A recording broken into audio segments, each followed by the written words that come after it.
Blessed day, my viewers and my subscribers. Before me jumping on the topics, I beg you to hit that like button. It will be greatly appreciated. Now, the topics coming up in this video. POPCAAN allegedly detained in the United Kingdom after being labeled a gang leader. Bounty killer co-signs TikTok star dissing Beanie Man Spice and Mr. Vegas. Maroon leader Richard Curry demands an apology from Prime Minister Andrew Holness. Usain Bolt earning millions regardless of retirement. And the first thing we're going to talk about is POPCAAN, as it seemed like the entertainer got himself in of a bit of a problem in the United Kingdom. You understand, people? And you don't know, seminar confirm everything, but POPCAAN himself actually make a tweet about all of this. You see it, people? So from him make a tweet, of course, you know, so we can say then something definitely happened. You see it, people? So we could get into this article so I understand what's going on. So this is how it say, POPCAAN detained in the UK. Authorities claim he's a gang leader. POPCAAN says someone in Jamaica gave British authorities information claiming that he is a gang leader, resulting in him being detained. The dancehall artist was in Africa for the past 2 weeks, touring and mingling with local celebrities and fans. While he had an eventful time in the motherland, POPCAAN again had more drama soon as he touched down in the United Kingdom from Africa, where British authorities held him for several hours. I would like to know why someone with authority in Jamaica sent information to England immigration that I'm a gang leader and I got charged with firearm. This is not cool at all. From my own country, why have I been sitting in immigration for over 3 hours? The unruly leader tweeted. To be clear, POPCAAN unruly outfit is not identified as a criminal gang, but as a musical collective with a record label and dealings in concert promotion and merchandising. The artist also has no known firearm charge on his record. His recent court case was for traffic offenses in his native Paris, St. Thomas. He pled guilty to those charges and paid $10,000 fine and was sent on his way by a judge. In another tweet, POPCAAN seemingly asked Jamaica Ministry of Culture, Gender, Entertainment and Sport Babsy Grange for help in clearing his name. Babsy Grange, I asked you to help me with this before. Why people from my own country fighting POPCAAN and telling lies about me, sending it to other countries? I don't know what caused this, but it needs to be off my name. Poppy tweeted, ego will make you destroy yourself and a whole nation. Humility do it, the DJ said in an earlier tweet. At the time of this publication, POPCAAN was still detained by British immigration authorities. Both he and members of his entourage were held shortly after arriving in the country on a flight from Africa. The Money Speed DJ visited Ghana, where he rang the new year with Davido, Steph London, Stonebwoy, and more celebrities at the annual Gatsby Gala hosted by billionaire entrepreneur Freedom Jacob Caesar. POPCAAN made headlines at the event after being the highest bidder of $100,000 on a rare bottle of Ace of Spades champagne. POPCAAN was again in the headlines when a video surfaced showing him seemingly being escorted by a police from a tense situation where a fight allegedly broke out at a bar he was partying at. Cops quickly swarmed the bar in an effort to get the situation under control. Multiple local reports allege that 3 men tried to rob POPCAAN of his jewelry, but the artist later denied the claims. You see, so that go on what going on. Obviously, POPCAAN made some tweets also asking Babsy Grange for clear him name, you understand? So, of course, something definitely happened, and boy, POPCAAN, I got through a whole heap of things from the other day, I not lie. I just hope that everything work out for him, and this is definitely not a good look, a bad mind thing that why somebody from him own a country, Jamaica, would actually call the British authorities and tell them about POPCAAN a gang leader and all them thing there, yo.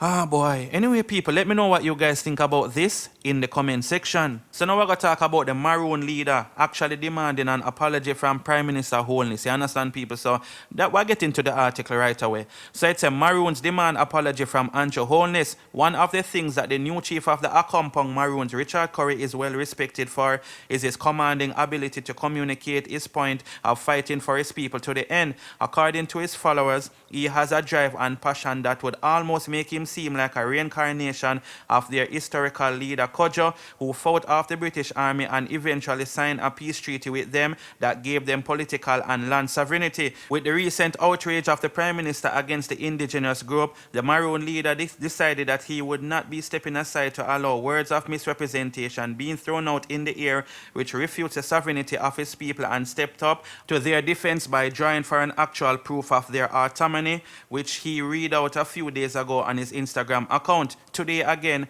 Curry has decided to spice things up even more with a screenshot of a 2009 Facebook post made by Andrew Holness, which saw him acknowledging the Maroons as having their sovereign nation and also validating the treaty signed between them and the British to the end of the brutal wars that were taking place at the time to gain control over the island. In the screenshot of the post, it could be seen where Prime Minister outlined that the treaty was signed by two sovereign nations, which led Curry to highlight in the caption by his Instagram post that the leader of the Jamaica government is only saying things to impress the people to look glamorous when it's convenient. Based on his recent comments, the chief of the ARRE Maroons explained that the reality is that the Prime Minister knows that the Maroons are sovereign, as he made these statements about their autonomy in 2019 in the presence of the British High Commissioner, Governor General and the Maroon people. Curry went on to explain in his post that the Maroons are not criminals and are not members of gangs. However, as a fact, he outlined that the Prime Minister is not a king of a monarchy,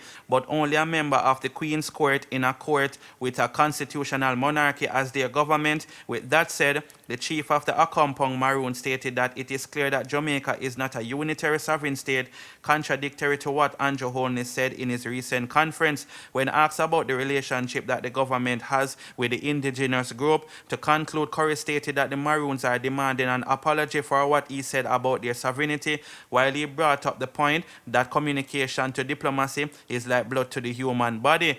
So yes, people, basically he want an apology, plain and straight, and me know that not gonna happen. Do you guys see Andrew Holness coming on maybe a conference and saying, I apologize to the Maroon leader, to the people them down in a compound town and all them thing there? Let me know how you guys feel about this in the comment section. So now we're gonna talk about Bounty Killer reposting a TikTok video. Zine, and the TikTok video, the artist basically, well, the person basically had this up like Vegas, them had this up Spice, them had this up Beanie Man and them thing, you understand? So of course some people are say, Bounty, you and Beanie Man a friend, why you would have post a video like that? You understand, people? But me get into an article where I explain all of this again. So it say, Bounty Killer co-signed TikTok dancehall star dissing Beanie Man, Spice and Mr. Vegas. Bounty Killer reposted a viral TikTok song and video calling out popular dancehall stars for not contributing to the development of younger upcoming artists on the entertainment scene. The controversial song, which was seemingly released by aspiring female dancehall artist The Burr, was attracted the attention of a lot of dancehall fans who sparked conversations about whether or not the accusation made about specific artists in the song were true. Among the artists include Beanie Man, Spice and Mr. Vegas. Bounty Killer, who is famous for providing a stage for the young stars, reposted the song to his Instagram page. He captioned, "Meanwhile, over TikTok, public service announcement." The song titled "Them Nah Bust Nobody" call out artists who have been successfully climbing up on the entertainment scene over the years, such as Mr. Vegas, Beanie Man, Spice. She hailed artists such as Bounty Killer and Vybz Kartel for investing in proteges. The 1-minute clip of the song begins by calling out controversial Mr. Vegas for investing in silliness when there are good artists such as upcoming singer Starface who would love to be given the platform. The song called out Versi, formerly known as Versatile, for hanging around the flourishing POPCAAN without reaping any benefits. Despite the new release, the hidden artist apparently believed Versi should have been further regarding his career after years of hanging out with the unruly boss. Without much ado, the unknown artist moved on to the next victim, the self-declared king of dancehall, Beanie Man, and actually made some claims saying, "Alright, since I ever me attack, who Beanie Man boss, she spits. Never see Spice with a little artist where she bring her friends look better in a taxi. She pulled the self-declared queen of dancehall in a little later." In the chorus of the track, the artist hails Bounty Killer and Vybz Kartel. "Some man nah boss nobody. Hey, a pussy them nah boss nobody. A them alone for drive Benz and Audi. That's why me can't stop love Addy. Enough of them nah boss nobody. Big up Killer, him a the granddaddy." Bounty Killer, through his Alliance Empire, created a platform for artists such as Wayne Marshall, Busy Signal, Vybz Kartel, Movada, Idonia and Bling Dog to flourish into stars. Vybz Kartel broke away from the Alliance and formed his platform through his now defunct Gaza imprint. Kartel helped pave the way for younger artists such as POPCAAN, Black Rhino, Lisa Hype, Ja Vinci and more. So yes, people, you can go check out that track there on Bounty Killer page. The girl over there spit some facts and you don't know she call out some of the artists them when I bust nobody, you see. Them big and them not help nobody. And Spice name happily for being a that, you see me. And really and truly still, we don't see Spice bust no artist, but Spice is an artist we love. The rest of female artists them would say. You see me, even though some people might not agree with that statement. But anyway, people, let me know what you guys think about Bounty reposting it. If you don't feel like him shouldn't repost it, being like how him and being him and a friend and thing. You see it, people? Let me know what you guys think about this in the comment section.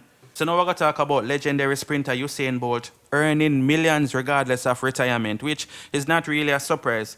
But anyway, this is what the article says. Usain Bolt earning millions regardless of retirement. 2022 is gearing up to be a great year for the athletes or for many athletes, with sporting events getting back to normal, allowing them to make more money and get great endorsements. Even though retired, one former athlete that should be taken into consideration when the big network talk is being rallied on the tongues of track athletes is Usain Bolt, who has stamped his way in the world history as the fastest man to ever sprint. The now businessman and producer is the current world record holder and 8-time gold medalist, which means that in his time on track and field, his pockets had to be overflowing due to his masterful achievements. According to Essentially Sport website, Usain Bolt currently boasts a net worth of 100 million, which only seems to be going up even though he is now retired. In his time on the track, the legend has earned a lot from endorsement, with 2016 being one of the biggest years for such, with Puma signing him a £7 million contract a year deal, and Gatorade also funding him a £2 to £3 million a year, with a bonus each time he take a picture with their product. In the same year of 2016, while Lightning Bolt was striking all the races with wins, he received $2.5 million each time he did just that. Bolt has also been the subject of endorsement via the hands of Virgin Media, Visa, Digicel, Seoul Electronics, and Hublot, which means that even though his network is considered to be 100 million, the former track enigma might be well over that. Considering the great achievement of Usain, there are only a few athletes who can say that they are of any competition to him. However, the likes of Roger Federer must be mentioned, as he is a striking 550 million net worth, earning from his sport of tennis, and total ATP career earnings of 129 million, with $1 billion as a result of endorsements, which is indeed remarkable. Another great name to mention in the field of sports where net worth is considered is Mike Tyson, who, although as a net worth of $3 million at the time, was at $300 million at the height of his boxing career, until it dwindled due to high purchases of mansions, cars, jewelry, which led him to become bankrupt. Federer still plays tennis, while Mike Tyson and Usain Bolt are retired, so in real reasoning, the former track star might just be the most impressive, considering that he is no longer active in the sport and is still making millions.